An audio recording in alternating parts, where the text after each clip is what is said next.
what if we can increase the revenue from the kid sale to the double or triple? You need to attract a younger generation of football fans because you also want to generate revenues in 20 years and 30 years from now on. People want to see that and then come to the stadium. That 100% for sure. So in the end, the only thing you're actually doing is attracting foreign money, spend on the players, try to promote because the other revenues are already gone. Welcome to the Estrella Football Podcast. Every month we take you behind the scenes of a new multi-club ownership model. My name is Xander Tchaikovsky and together with David Dwinger we answer one unfiltered question in each episode. Today we are recording a podcast with Masaaki Kawasaki as our guest, where we discuss why financial clarity is essential for sustainable growth. So in this next episode we're gonna talk about the finance part of the football business. I personally always find it really interesting. Me too. But not everybody is into finance, of course, so we'll try to keep it really interesting for everybody. Yes. My special guest of today is Masaaki Kawasaki. Nice to meet you, everyone. Nice to meet you. You joined Estrella quite recent, actually, and you're helping us with the due diligence phase of investing into football clubs. We always say to football clubs, let's talk about the bad things first, and then we always talk about the finance part, because that's always actually when clubs contact us or basically are looking for investors. They do this obviously for specific reasons. One is that they know that they need to invest a little bit more to be able to invest in more in players to become a better football club and to promote. But the other side, the negative side of things is, of course, that there are a lot of football clubs that relegated once or twice. They then have financial issues, and that can actually only be solved by investors, of course. So in this episode, we try to explain how that works, the due diligence phase, but also how we look at football clubs, how they can actually become financially sustainable. So Masaaki, can you basically give us a short introduction of who you are and what your experience basically? So thanks for the introduction, Under. So I recently started working with Estrella. As he explained already, that I'm mainly working with the financial due diligence and more on evaluation side of when we thinking about the investment into the football club. And then as prior my experience, I started my career at the Japanese sports brand and worked with a different kind of aspect of sports marketing or a little bit strategy. And the last 3 years, my working time over there, I was working at corporate venture capital arm of Japanese sports brand. It's more like intersection of like finance and the sports, entertainment and investment. It's pretty much similar to what we are thinking about making an investment into the football club versus investment into the firm. So you have to see the numbers at least to make things working out. Yeah. So that I found like super interesting into doing that kind of stuff around the sports world. And then I moved myself into the Europe, then now start working with Estrella.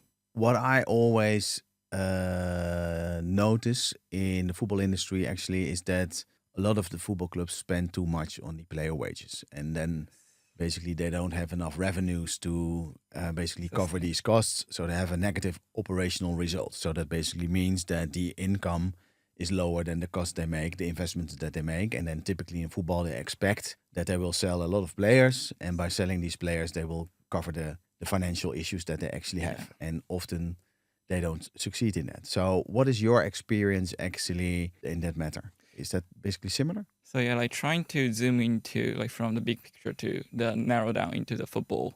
The sports investment per se, that recently a lot of private investor comes into the football, not necessarily football, but sports world. Especially right after the COVID, the historical term, the more U.S. sports gathered a lot of investment from the investor, then valuation gets high, and then people start looking into different kind of asset classes, such as European Football Club is one of the stuff, like women's sports. And what is an asset class?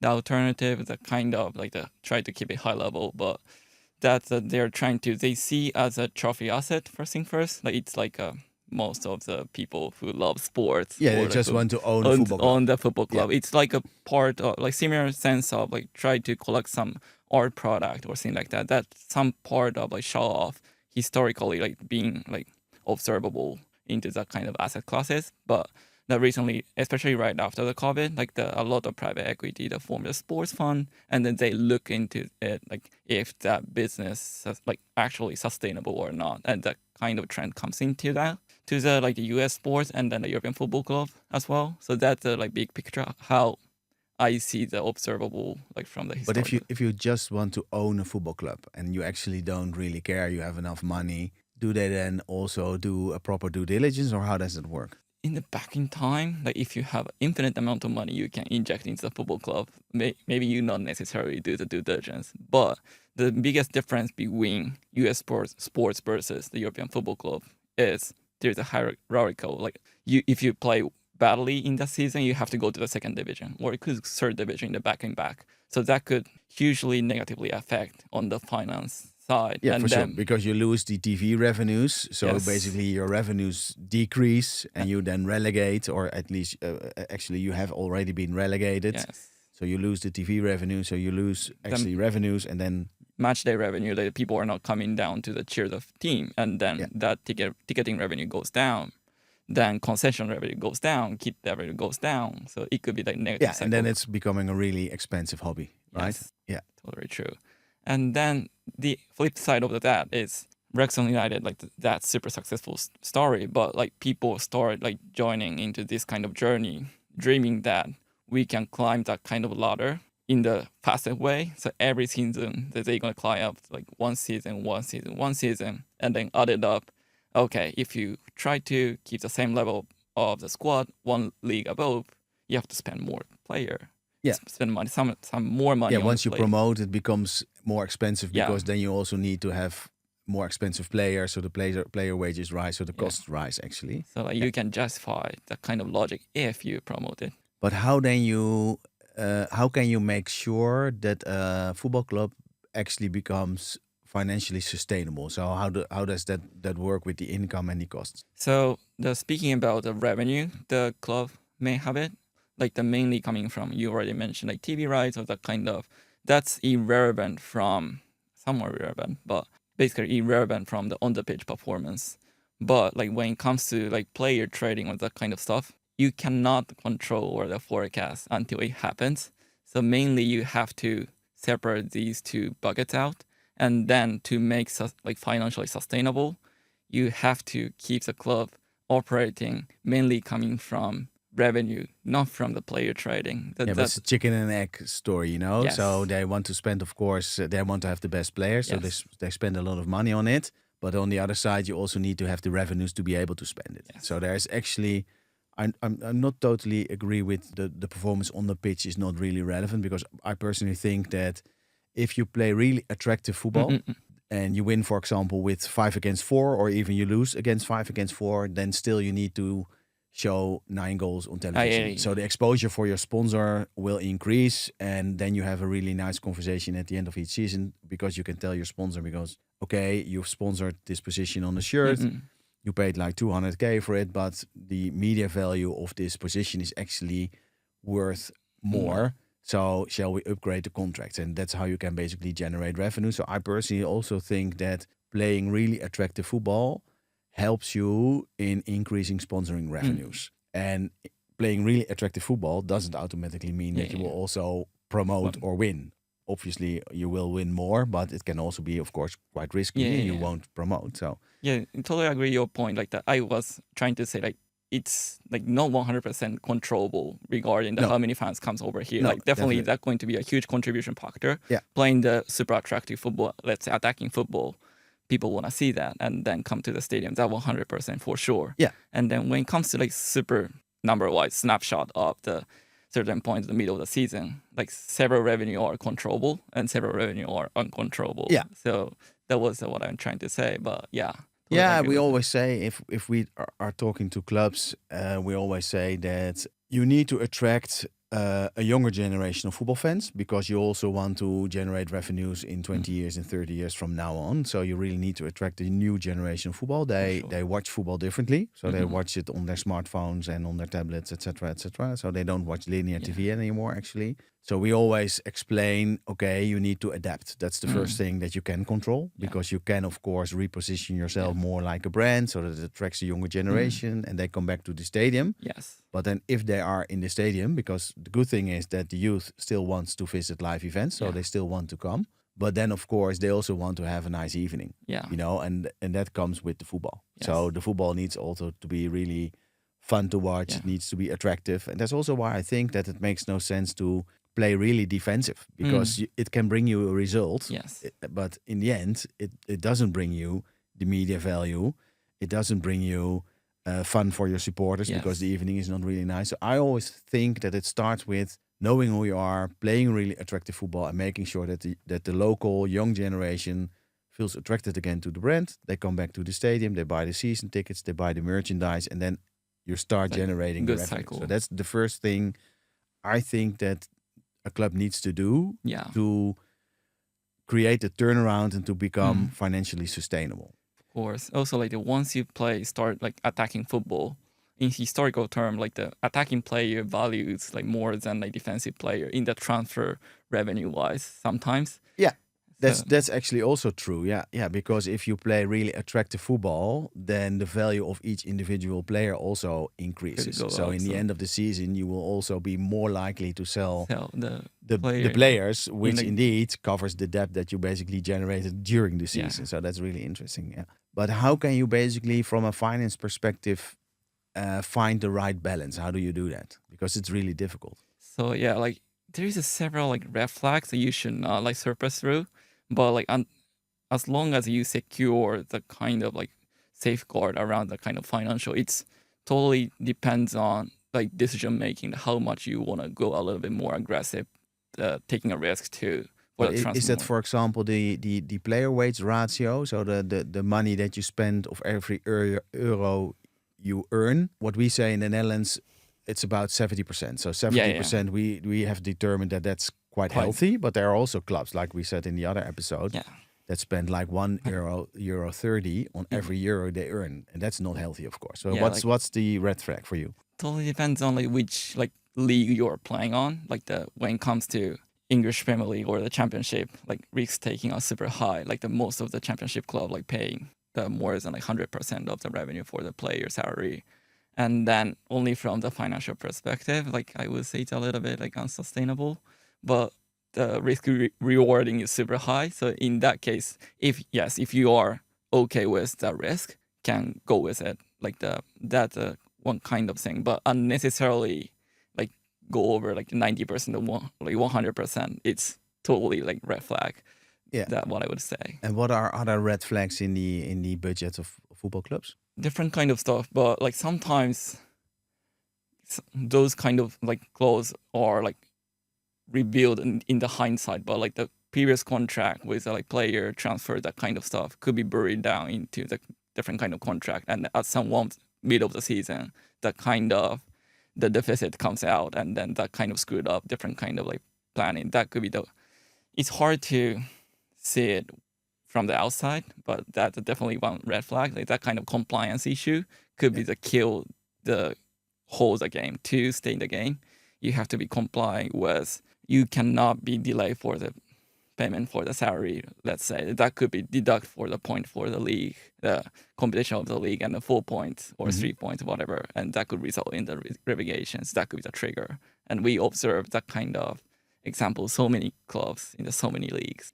So when you started due diligence with a football club, where then do you start? What do you ask from a club? What do they need to deliver? Different kind of bank loans or the financial arrears. That kind of contract is totally depends on the player by player. So like it would be better to have like all the minor detail kind of like contract as possible. Like yes, like due diligence, you cannot have unlimited and like resource to put in, but those kind of like material has to be available. And then if several clubs are not trying to disclose that kind of stuff, that could be that attitude could be the red flag.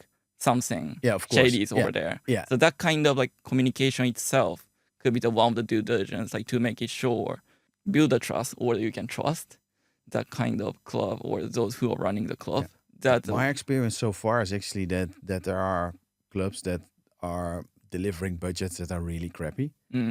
So I was really amazed by the level of amateurism in the financial statements that they have, statements that are not audited, that are in Excel that are actually not right. And I was really surprised that there are still quite big football clubs that are run like this. It looks like nobody is really focusing on a good budget, good finance. And I think it's really critical for a football club to have this really well sorted out. Yes, 100%. But the most of the people, the mind share wise on the pitch, like occupies 80% or something. And from their perspective, as long as club is running around, they do not like consider the part of like it's like a IR for the firm, but that comes at the end from their priorities. And then your point, they want to watch football. Yeah, and they want to intervene with which player they need to buy. Of course, that's the fun part. So the finance part is not. That's not the fun part for them. The lower priority, and then not the accurate latest information available for the club. It's a critical, and then enable us to evaluate the overall picture of what are happening to them. So that's one of the biggest difficulties. But like hopefully, those through that kind of like communication, the more the financial investor or different kind of investor comes into this kind of dynamics, and then those kind of back and forth definitely going to be common. So that kind of so what we always need from a football club is actually the financial audited numbers from the past 2 or 3 seasons, actually, because to see if there's any progress or that things are turning out not that well. We also need the player budgets because you need to have to transfer history, because always that's also the experience that we have now with the due diligence of a lot of football clubs. I think we did almost 150 football clubs we did the due diligence of, is that they always say, we have really high transfer revenue. And then you ask, okay, but what's then your history in the past 5 years or 10 years? And then they actually had one really big transfer. So like in my personal experience, like when I look at different kind of deals, and then if the club saying, yes, last 5 years accumulated transfer revenue was like this, and then potentially 1 or 2 really good players account for that, like 80 or 90% of that. Yeah. And then it's not a consistent academy of the product. It could be contributing that kind of like single player contribution. Yeah. So that's one of the also one of the red flags actually. Yeah. So if we see that the accumulated transfer revenues are actually made up by only 1 or 2 big transfers, that's an issue, because then it's not you cannot take into account that it will happen in the next 2 or 3 years. Another one is, I think, is the negative results, so the really increasing negative operational loss, where football clubs actually always publish the net result. So they always say, but we made a profit of 7 or 8 million, and they actually made a really negative operational result for already 4 or 5 years. Which is, to me, it's actually saying that if you have such a negative operational result already for 4 or 5 years in a row, then you're not actually a healthy football club. Yeah, totally agree with that. And then you're trying to promote that club to different kind of investor. This could be a super attractive opportunity for you guys, but still making a losses. Yeah, like it's a little bit contradict the intuition to me. The people have different kind of opinion, but that could be first thing first, and then accumulated part sometimes buried like that kind of trend. So that's another red flag we have to pay attention for. Yeah, and what you really need to be taken into account is that if you become a shareholder of a football club, then it's not only about the first investment that you make, but you are also responsible for the operational losses in the coming years. So if you're like a 50% shareholder and the club makes a loss next year, an operational loss of 2 million, you actually have to reinvest 1 million. So that's the reason why apart from like historical, the result of the financial, we need a projection for the next 2 or 3 years in the different kind of scenario. If the club stay in the same league or promote, or the best thing we would like to have is like if they relegate you to the lower division. Yeah. If your point is right, like if we are get into as a shareholder, and then loss going to be partially ours. Yeah, so this is actually the more the business modeling, right? That's also done. So you have the finance due diligence, where you just check the numbers and see if everything that's been told or been said are actually true. Like the transfer revenues, are they significant, and can we expect the same number of transfer revenues in the upcoming years? But the other thing is you also need to do the business modeling. So if you take a share into a football club, then you also need to basically predict, okay, what will happen in the next 2 or 3 years, and what is then the expected money that needs to be put in additionally to our first investment. Yeah, and then if the budget covers enough to keep the club sustainably running like for the next 3 to 5 years, and then potentially you have to talking with potential co-investor to make that happen. So like you have to plan ahead like 3 or 5 years and what kind of money should be needed to growth trajectory and how much needed to make that happen. Yeah. So we did a due diligence of a football club. We won't mention the name, but we had a pretty clear view on how it actually financially is seen. It was not a good story actually. So can you a little bit explain more how you did this due diligence and what you basically discovered? First thing first, like that you have to find the audited number and then put it on the historical dam. And it doesn't help if it's all in Greek. Yes. Like the different kind of language. Thankfully, like there is a AI over there, so there is some translation could be helpful. But still, like it takes some time to make that happen. And then put some number submitted by management, and then just jot it down, and then make trial for the different kind of toggle, and then to make it sure if the case scenario A, if they promote, if this work out or not, if they stay, how will we something like that, and then different kind of revenue generate driver could change a little bit, and then if that works or something. So like at the end of the day, the best case scenario, like not likely for the most of the club, but do you then take over the numbers in your own Excel sheet, or how does it work? Do you then? I mean, the putting to my Excel sheet first, like for my comfortableness, like try to work something on. Also, like just submitted by PDF, and then you cannot change the number over there. So no, you have to definitely something like to rely on, like the Excel for that part. And then like at the end of the day, pretty much similar as the business modeling for the like different kind of firms, and then to make it sure different kind of scenario, if this kind of, let's say, several million investment or the several 100K investment could be justified or could be enough money to make this trajectory like keeps going around. And then making different kind of assumption. What if we can increase the revenue from the kit sale to the double or triple, if that makes sense, or more fans come to the stadium. So that kind of different kind of assumption, and then do some trials, and then. So you first look actually at the financial number. So you look at the revenues and you look at the cost, but then you also try to discover, are there any outstanding debts? Yes. Are there any outstanding tax issues? So yeah, P&L first thing first, but that kind of like thinking about the owning that kind of as like whole firm, meaning equity value plus that going to be that at the end of the day you have to cover, and then outstanding debt. So you have to see, is there any delay on the tax repayment or bank loan? Like what will be the detail about that? So like, but that is also red flags, right? Yeah, red flags. The outstanding debts or bank loans. That is also an indication. That's definitely one thing, and that's the reason why we have to see the trend. And then back to back 3 years was zero, but suddenly like millions, and then cash available is not quite enough. What do you actually think of football clubs that have quite a number of loans outstanding? Is that healthy, or is that? I think there are several scenarios like that. Even said about the liabilities, if that like money owed to the owner or the bank loan or different kind of related parties, a different kind of scenario. Yes, like ideal scenario, there's no loan. Yeah, because there's a high interest rate. Ideally, often, yeah. Like the different kind of like borrowing money costs some interest at the end of the day. That could work for negatively for the P&L at the end of the day.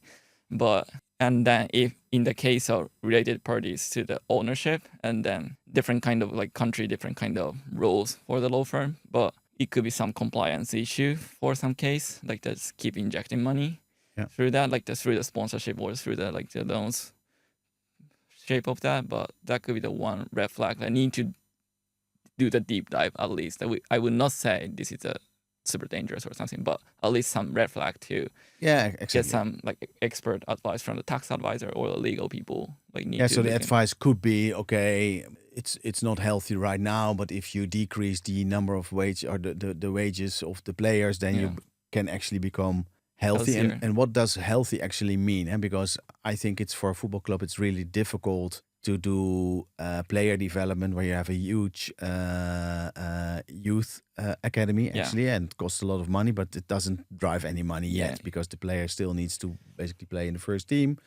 They need to be sold, and then only the money comes in. So what's actually healthy? So a little operational loss is okay because that you can cover by the transfer revenues. Yeah, that's a super difficult part since the players are regarded as intangible asset. But if you get that player outside of the club, that could be regarded as an intangible asset. But youth academy, like grown players, will not be recorded as a like asset yet, and then you cannot find the right value until the transfer happening around. So that could be the something like combination of you have to work with the people who understand the on the pitch side, and then like could this academy could consistently produce a good player for the revenue transfer, that kind of stuff for the next 5 years. That could be the important factor too. And what is an intangible asset? Yes, so the fixed asset is going to be more like if the club owning a stadium, that kind of literally tangible or something. Yeah. So like in the different kind of firms, like in case of enterprise, different kind of IP or the kind of stuff when you do M&A and the kind of additional money you pay for that is something over you pay for. That's going to be a like intangible asset per se. Yeah. And then in case of like football club, like operation, the player is regarded as an intangible asset. Yeah, it drives money, but then in the future. In the future, so like not immediate revenue. So when we created a different kind of scenario, we should not include that kind of into the projection since that cannot be controlled. Yeah, it could be some bonus. Yeah. I always say it. So there are clubs that actually they even put transfer revenues in the revenue line. So I always take it out and then put it. Create a different kind of like the P&L, like including a player transfer revenue, and then not, and then make a comparison last 3 years or something to make it sure if the club running okay without transfer revenue. Your point is totally Yeah, still, and then what's actually healthy is really hard to say because that's basically different for each country and each level that you're playing in.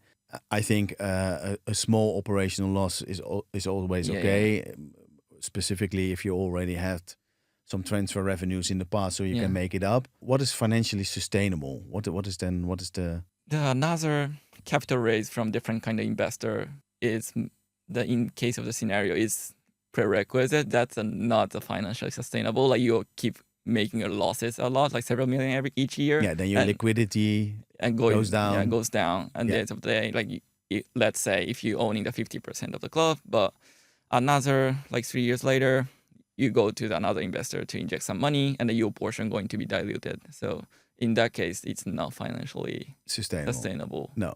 So then you need to attract either via a bank loan, you need to attract for a money because you actually cannot pay it for yourself anymore.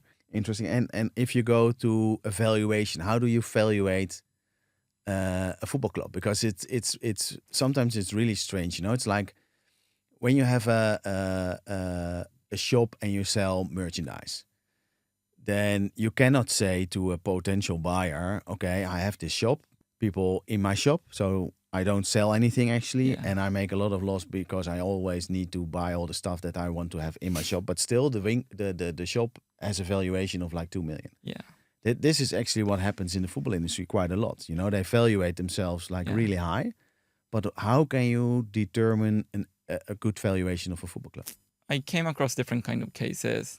Most of the metrics they're using is like the multiple of enterprise value of the revenue generated through the operational activities, not include the player transfer revenue. Yeah, so the regular revenues from ticketing, merchandise, hospitality. So that is like representing for the number of the fans that you can capitalize for, and then that kind of different kind like conglomerate of that kind of different kind of revenue. So that could be not sure the best way, but like it's very commonly used way to I think it's more used in the higher divisions, higher leagues. So in the Premiership they do it a lot, and then you have the valuation and the multiple. So that's the multiple against the revenues.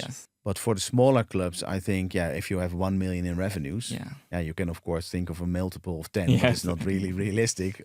also not because they have like 2 million in debt. So Yeah. actually the debt is higher than the revenue. So And then like technical insolvency or that kind of.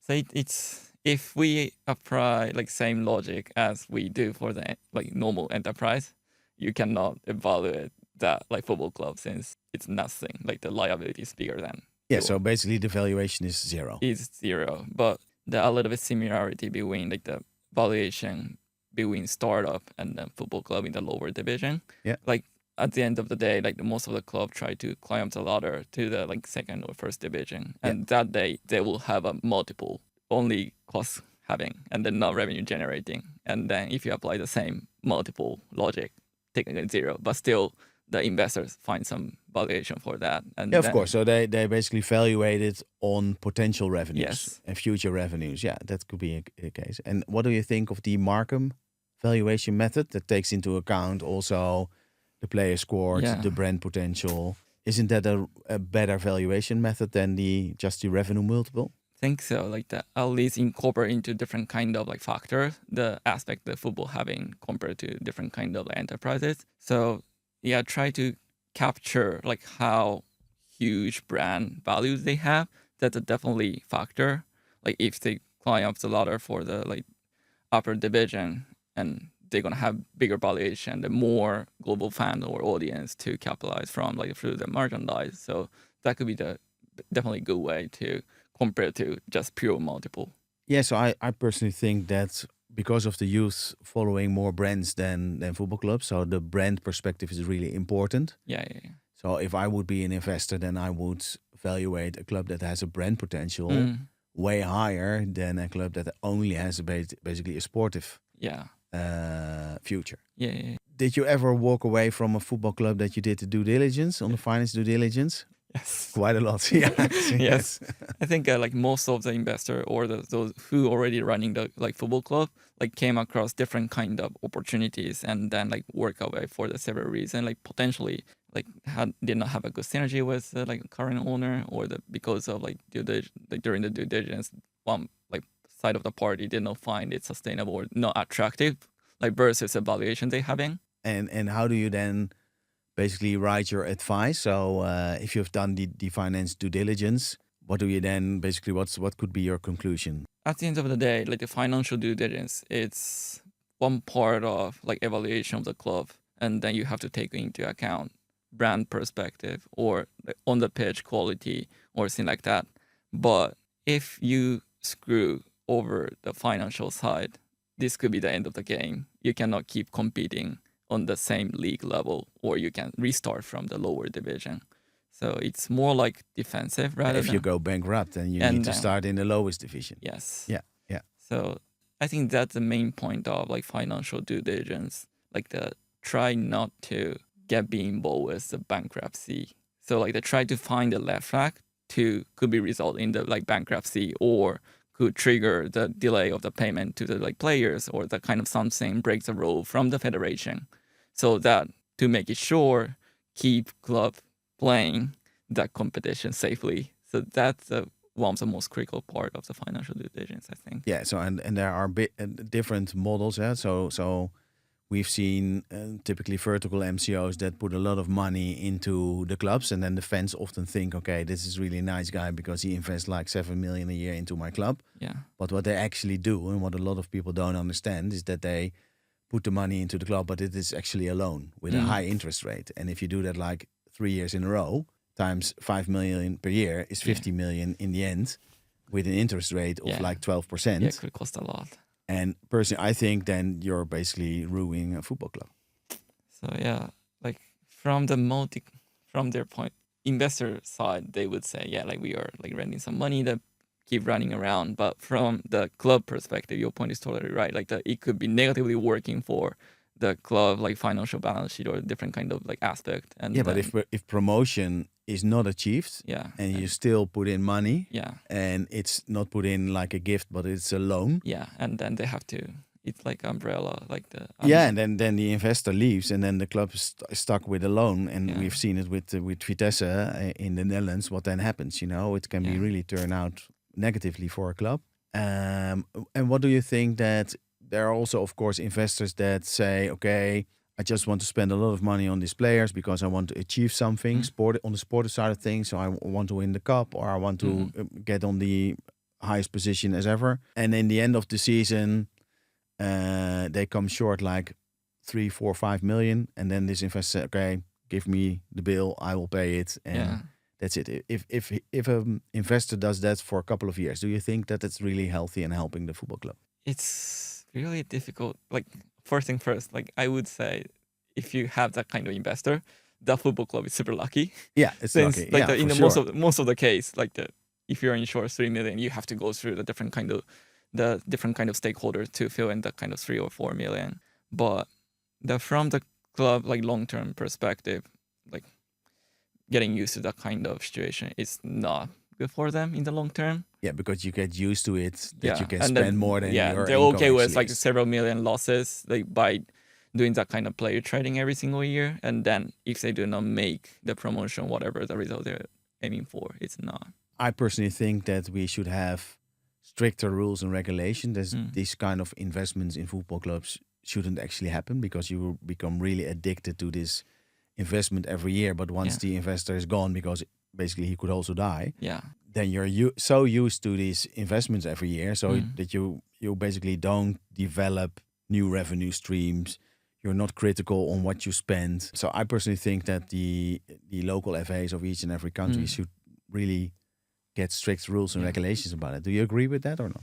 I'm not a big fan of keep saying like it depends, but like let's say that those countries who are trying to create the league more competitive and then try to draw different kind of players from the different kind of country, and then putting that kind of role, meaning you cannot pay a certain amount of money more than the kind of like getting the player, and then keeps a competitive level against England or that kind of top division club. Yeah. So what they do in America with the salary cap, is that a good option in European football to have a salary cap? That could be the interesting option. Yeah, really? It's hard to execute, I think. Yeah. Since the UEFA like Champions League, different kind of competition is over there, different kind of FA over there. So like there must be the different kind of people came out with similar kind of idea, like putting a salary cap, especially for the US investor. Definitely they thought about to have more stable like running operation of the club. Like we should have this kind of because you're always, when I was working for Pexwol as the CEO, I found it really hard that there were some clubs spending way more money on their player budget that they could actually afford, and it's not a competitive balance because the one club has this really rich owner. They're really lucky, so they can spend way more. And then they basically end up higher in the league. They qualify for a cup final. They even qualify for European football. And it's, of course, really nice for the fans and for this certain club. But it's actually not really fair to the clubs that don't have this rich owner and that basically doesn't pay the bills. Yeah, and that conversation like sometimes could be agitated to the Super League, that kind of discussion at the end of the day.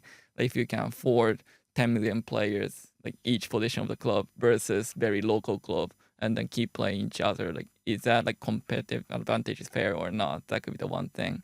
And then a salary cap actually helps, because then you can say to a club that has this rich owner, okay, you can be rich and you can spend a lot of money onto the club, but you can still not allowed to spend more than 6 million on a player budget. And back to your point, that like 6 million could be used for the building the brand value or different kind of youth academy, and that could be better for the like sports future. Or what we see happening a lot is that it's like a rat race. So a lot of the football clubs, they still invest a lot in players and players' wages, because they think that's the only option to get promoted to a higher league, because then they get the TV revenues.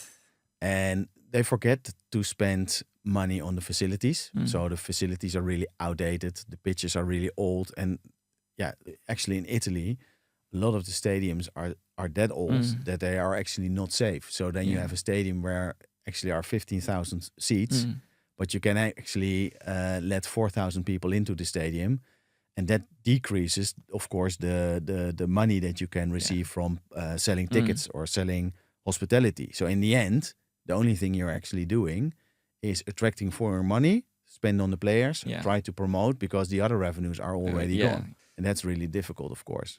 So like enhancing the capacity of the stadium could result in the ticketing revenue in the longer term. And then if that the management has a longer point of like viewpoint, as well as they have a like capacity to make that happen from the operational standpoint as well as a capital standpoint, and that could be super justified. And then rat race, your expression is all right. And then most of the new investor comes in and they inject some money for the players, and then see next 3 or 5 years they can promote to the like championship or like Premier League or the first division. And if they cannot, sell it to another investor. Yeah. Like back to the initial point, like there's always some sort of the aspect of the trophy asset, and then successful entrepreneur or those kind of wealthy individual like comes in with a vision to promote the club to the upper division.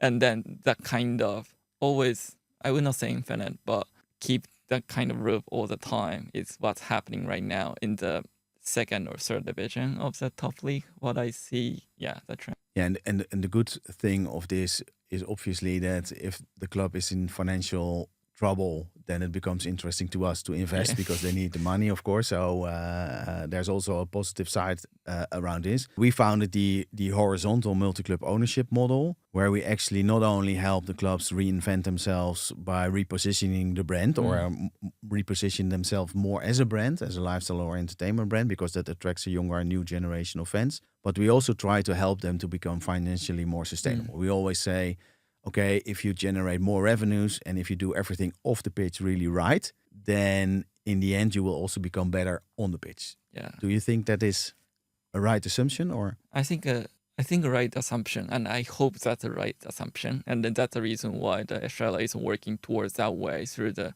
building a brand, and then at the same time try to work on that kind of like backseat of the operating club, like financial side is also like making sure like sustainable, try to be sustainable. At this moment, not sure, but toward the future, try to be more sustainable direction, and then successful as a club at the same time. That could be the best case scenario, and then that's a. I always make a really simple comparison. I will say, if you want to buy a new couch or if you want to buy a new car, then you first need to earn the money, and you have the money on the bank, So we always try to help clubs to find new revenue streams or to reinvent themselves so that they actually generate revenues, that the fans come back to the stadium, they sell the tickets, they sell the merchandise. And then, of course, you need to help them to wisely spend the money that they generate. So first of all, invest it in the facilities. Yes. Invest it in the right people, because you also need a food coach, a performance coach, you need a gym, etc. Because that also improves the quality of your squad. And then if you have the money left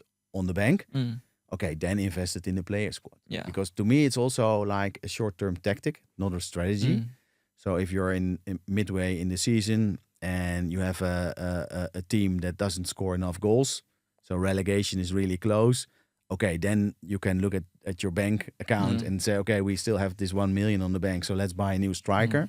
That's fine, but that's a short-term tactic, because the tactic is really easy. We spend 1 million and we try to score more goals so that we prevent relegation. But actually, that's not how many football clubs work. Yes, they try to get an investor on board, or they get a loan, and then with this loan, they try already to buy this striker, and they call it a strategy, but it is actually not. It's a tactics, and if that works well, it's okay. It's of course it can also work, but if that works, okay. But if not, very like when they come out with this strategy, it's really risky, very risky, and then optimistic point of view, and then from that kind of situation, it seems like the last resort, but like the best case is like try not to be in the position first thing first, but like using the money for the little bit longer term and keep investing for that will be the direction.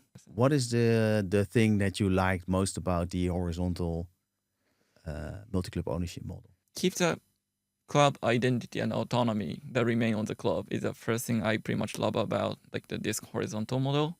Like when it comes to a little more like traditional multi-club ownership, there is a top of the pinnacle club, and then rest of the club like function as a second tier of the pyramid. So like once you find a good player, and then almost automatically that good player goes to the top of the pinnacle club. And then I found that it's a little bit hard for their fans to keep the emotional attachment. Like since once they find a good talent, and then they're excited for them, and then 1 season later they're going away, and then keep happening that it's a little bit contradict for the club identity, that what's should be in local. Yeah, but you can also be really proud, So we had like Frankie de Jong, who was sold to Barcelona. And then they had these buses in America driving around with his picture on it, which really made me proud that basically Ajax was selling this player to such a big club. You know? So that's also the thing. And you need to know your position in the ecosystem. The academy talent 100% for sure. But like some cases, like the academy from the different country club, and there's the stepping stone club, and then it's hard to position themselves. In the vertical model, I can totally agree with you. So if you are in a vertical MCO and you're just a feeder club of this one satellite club, and you get a lot of players that actually have to play for your club, but that they don't bring anything, they just want to prove themselves because they want to play for the bigger club. Yeah, to me that makes no sense, because then you lose the connection with your fans. You lose the connection. Basically, your identity changes, and that's what we try to achieve with Estrella. Is that every club keeps their own identity, and we should be developing players within their club, and we should, of course, also sell them, because that's also the business model of a football club. But we should make the people that are actually fan of the football club really proud that they enjoyed this player for like 2 or 3 or 4 years, or that they even develop them as a youth player. Yeah, that's, I think, the really interesting of the horizontal model. So that you're not part of a flagship club, but that you're actually you have your own identity and your own ambitions. Yeah, for sure. Also, like I found like the similarity or analogy of like it's like a startup investment. Like they do not take the majority, but they believe the potential of the firm, and then being part of that, and then give some help if necessarily. And then it could be something like the taking minority and then give some toolkit for growth strategy or brand or something financial it could be, and then grow together. That kind of like a partnership. Yeah. Like that's the stance I love about. Yeah, I have to explain the listener. I think that Estrella doesn't require a majority share in the investments that we make. Just like you said, we always ask for a significant minority because we also want to keep the local people really owners of the club. So we're not trying to get in and trying to buy 51% because we are determining how you need to play football, etc., etc. No, it really should be a partnership. And of course, we want to benefit from the investment. Otherwise, it makes no sense. Surely. But indeed, it can be a significant minority part, which just helps the club to basically cover any debts or any operational loss for this season. We help them transform. We really help them to become financially sustainable again, so that they, in the end, can grow and whatever in 3, 4, or 5 years can maybe once promote. And then, of course, the club becomes really financially sustainable. Yeah, it's a kind of like the capability, like flexibility about how we have a partnership with a club is a lovely part of the horizontal MCU, I think. Cool. Well, thank you very much, Masaaki, for your financial view on how you need to, how do we actually do due diligence. I think it's really interesting to know know more about it. And welcome to Estrella Football Group. It's of course really great to have you with your experience on board of the team. Thank you very much, Sander. I really enjoyed it.